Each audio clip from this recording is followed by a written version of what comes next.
Ngayong buntag, teachers, ingani-on raon saan pag-upload inyong e-class.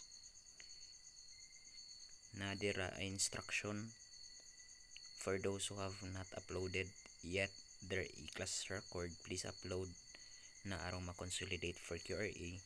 Just click the link below to upload. So i-click ra nimo ning link kani siya. Okay, so you click that link.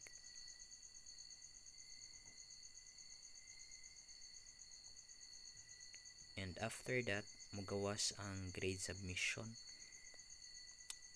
And you will be asked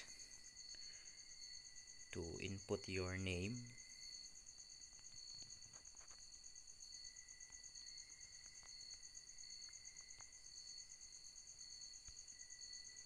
and after that mupili ka unsa nga grade level imong gitudluan. Say for example ako na ako'y usa ka grade 11, so I need to upload one e-class record for grade 11. So you browse,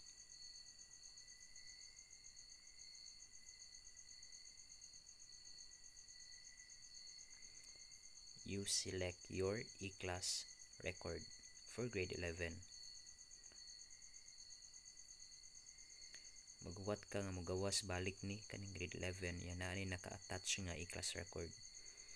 And I have 3 grade 12, meaning to say I have to upload tulo ka e-class record for grade 12.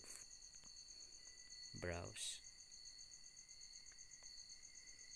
grade 12,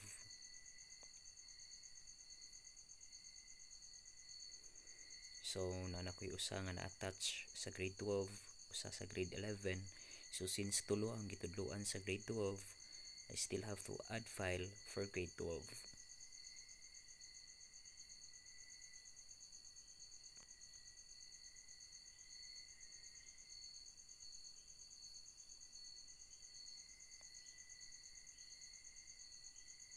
Nanay duha, last one.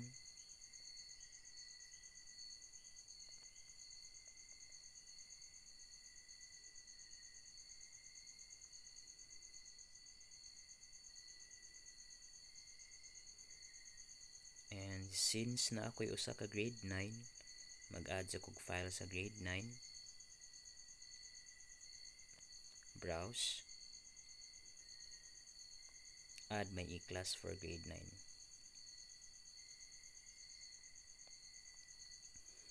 Okay, so na-attach nan tanan nimo nga e-class record, no?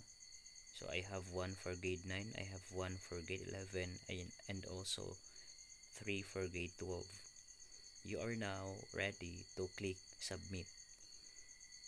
In the instruction,